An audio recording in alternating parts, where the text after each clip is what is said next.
Good afternoon, everyone. Today is Monday, April 12th, 2021, and I am Michelle Grimolia, the President and CEO here at Woodland Pond. Today is an impromptu broadcast because we do have some information that I absolutely needed to share with the community sooner than later. So everything that I cover in today's broadcast will be also included in a memo that looks like this, that I'm just finalizing drafting, that you will all receive within the next hour or two. We will deliver these to you and you will understand why in a moment.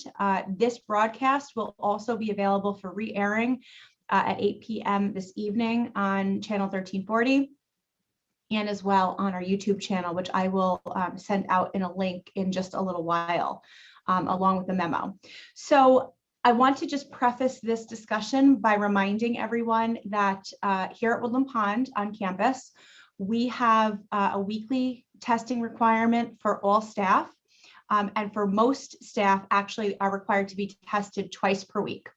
And this is something that has been in effect since a year ago. So all of our staff get tested every single week with a PCR test, which is the nasal swab that gets sent out to the lab. And then most of the staff, so everyone that works in the health center or potentially could work in the health center at any point in time is actually required to be tested twice per week. So that routine testing throughout the last year has absolutely resulted in positive results. We have had a number of positive results in staff over the last year that have been totally asymptomatic. And that has been somewhat commonplace for us during the course of this last year. We had seen that drop off pretty substantially after Christmas. So we never really saw the post-Christmas surge that we were expecting to. And I think that that was indicative of the fact that a lot of our staff and residents at that time were still really strictly kind of keeping to themselves. And, 4 months later, we're in a very different spot. And this weekend's routine testing did actually result in a number of positive cases on campus. And I'll go through the details in a moment.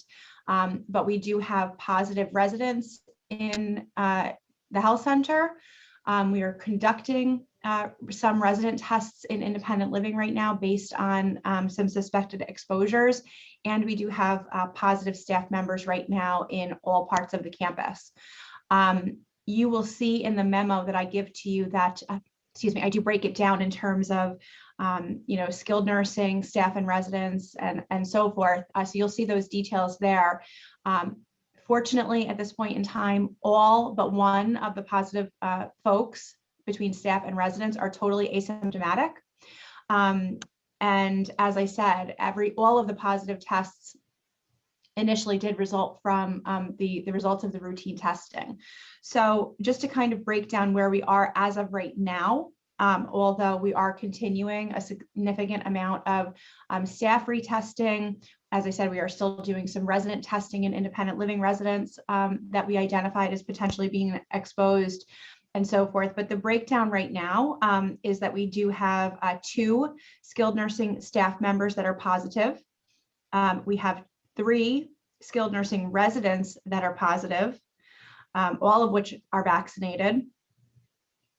We have 1 assisted living staff member that's positive. That's not a new positive. She tested positive 2 weeks ago, but she's still in our counts. We have 1 assisted living resident that is positive. Again, that person is vaccinated. And we do have 4 currently independent living staff members that are positive.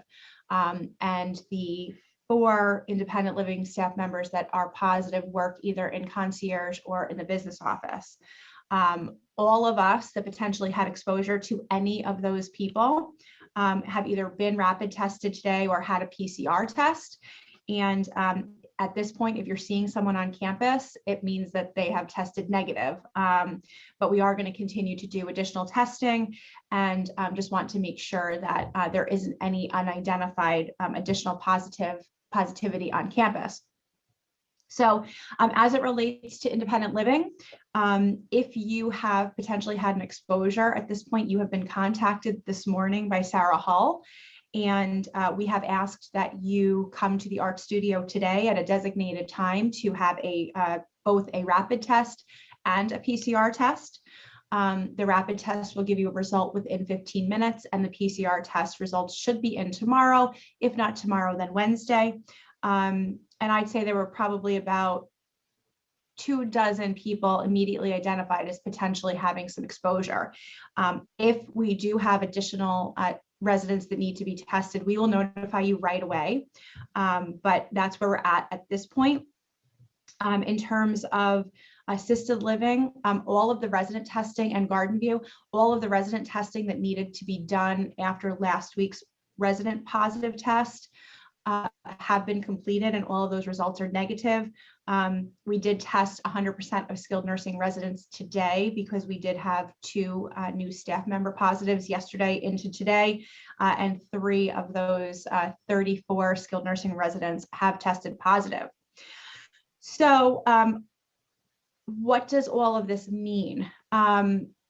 It means that right now in skilled nursing, the 3 residents that are positive, and again, totally asymptomatic, just as the 2 skilled nursing staff members are also completely asymptomatic and have had no known exposure to COVID. Those 3 residents right now are in the process of being moved to a completely isolated, quarantined COVID cohort where they will be cared for in, again, of course, private rooms like they have now, but they'll have their own private rooms and they'll have a dedicated staff for the next 14 days at least. And so they will not be mixed in with the residents that are currently not tested positive. So they will be cared for, and all of those moves will happen in the next couple of hours.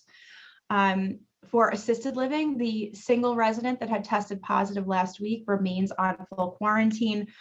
All of the staff, of course, are continuing their routine testing and wearing, of course, all of the available PPE that they need in this case. In skilled nursing, the remainder of the residents that are not in the COVID cohort, so all of the negative residents, will actually be placed on droplet precautions for the next 14 days, which means that they will be cared for solely in their rooms. And our staff will wear what is considered to be PPE, or personal protective equipment, for someone that is truly an infection control risk. So it's a ramped up version of PPE. So that will happen in the skilled nursing unit, again, because we do have 3 positive residents there out of 34. You will see on the memo that I do include, again, the information about vaccination, and you will see that these positives are in a mix of vaccinated and unvaccinated people. And again, all but 1 of the current positives are totally asymptomatic. So I think that this is indicative of the fact that this virus is definitely prevalent, and it definitely is present in people that are both vaccinated and unvaccinated, and also prevalent in people that are symptomatic and asymptomatic.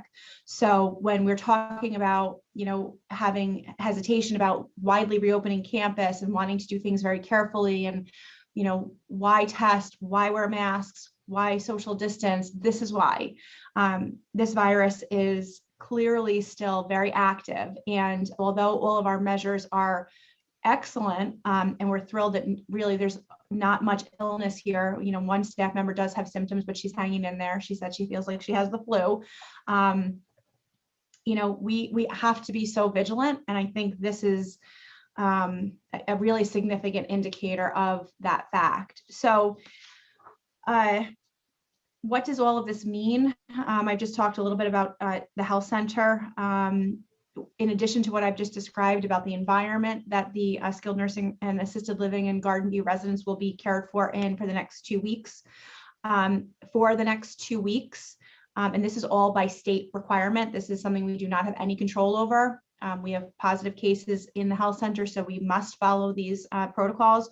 So all visitation in the health center, both inside and outside, are completely on hold for 14 days. And all congregate activities and non-critical medical appointments for the health center are also on hold. So essentially, we are back to a quarantine pause, so to speak, in the health center for 14 days. We will reassess that when we get closer to the 14 days, and assuming we don't have any new positives and the existing residents and staff retest negative, then we should be good to go and resume visitation and so forth. And for independent living, because we have so many cases in staff and because of the nature of the staff responsibilities and the fact that we have at least 24 independent living residents that have been exposed through those positive cases, we have no choice but to put the campus for independent living back into a quarantine pause. So I would like to go through with you what that means.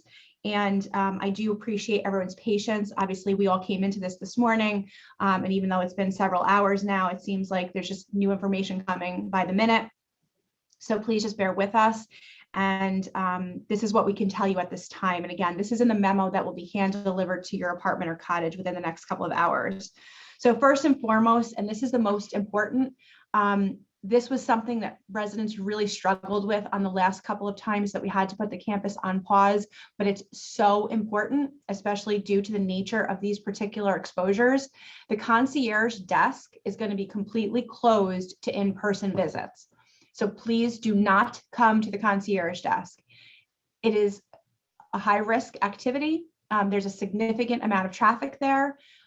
We need you to not come to the concierge for the next week. So for independent living, the time frame that we're talking about for everything here is 1 week. So today is Monday. So until next Monday, all of the following things that I indicate will be applicable. And again, the most important thing is that we are asking you to please not come to the concierge.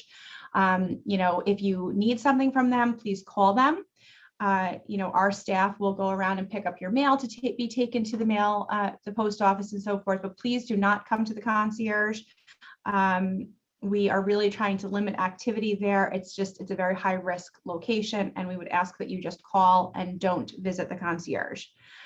In addition, for 1 week, and the reason that we're doing this in the way that we are doing this is because we are going to take the week to completely sanitize, give the community a break in terms of use, air everything out, and get everything situated. But we are doing 1 week of a full shutdown of the following activities. So the pool will be shut down, the fitness room will be shut down, in-person fitness classes will be canceled. All resident meetings and interest groups will be canceled. Card and table games will be canceled. So basically, a lot of the things that you're seeing in person on the calendar in the newsletter at this point for 1 week will be canceled. The dining room will be closed, and complimentary coffee will be canceled for 1 week. All of you that had dinner reservations for this evening will be contacted to make a dinner order for tonight. And just a reminder that if you need to make meal reservations, order meals for the week, you're going to dial extension 5963. And again, this is in the memo, but the dining room is closed effective immediately for 1 week. We are going to leave the mailroom and the library open. And the reason being, first of all, the mailroom, we can safely allow that with screening. And it's not a high respiration location. So that's why it's different than, say, the fitness room or the pool. We can allow one person at a time with a screener to come in, get their mail, and then leave, and then that can be disinfected. We are going to leave the library open for the same reason. You can do this on a solo basis with a screener. And we are anticipating that a lot of you are going to need reading material now that we are going to be into sort of a modified shutdown for the next week. We are able to staff those rooms from 8 a.m. till 5 p.m. 7 days a week. So those will be their open hours. And again, you will see this in my memo. The bank will be closed. The salon will be closed. Dedrick's, Susan will still be available for sales and purchases in Dedrick's, but she will deliver them to you. So please do not come to Dedrick's in person. She will be closed to in-person purchases and sales. You can call extension 5720 or email your order to Susan, and the email address is on the memo that we have for you. For this week, we will be thanking, but saying no thank you to the delivery deputies. So our staff will be doing all of the things that the delivery deputies usually do. So we will deliver your menus, your memos, your newspapers, meals, packages, etc. So for this week, until next Monday. Again, delivery deputies, you can take a break. And thank you as always for your help. Housekeeping will be canceled for this week, and all of the housekeeping staff are going to be reassigned to do deep cleaning of the entire community and extra sanitizing measures as we look to refresh the community in light of these positive tests. Now on visits. So at this point, 100% of indoor visits are canceled.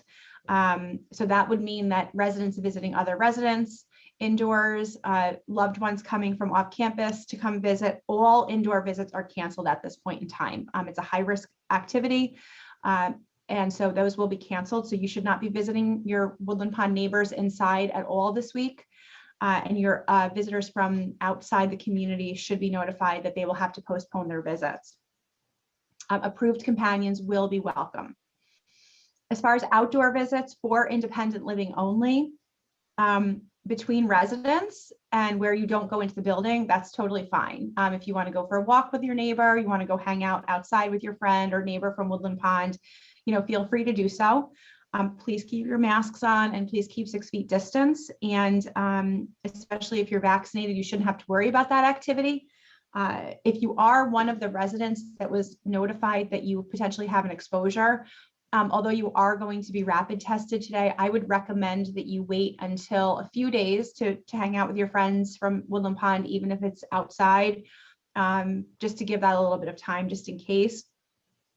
And as far as outdoor visits from your loved ones that don't live at Woodland Pond, we are going to very strongly discourage those right now.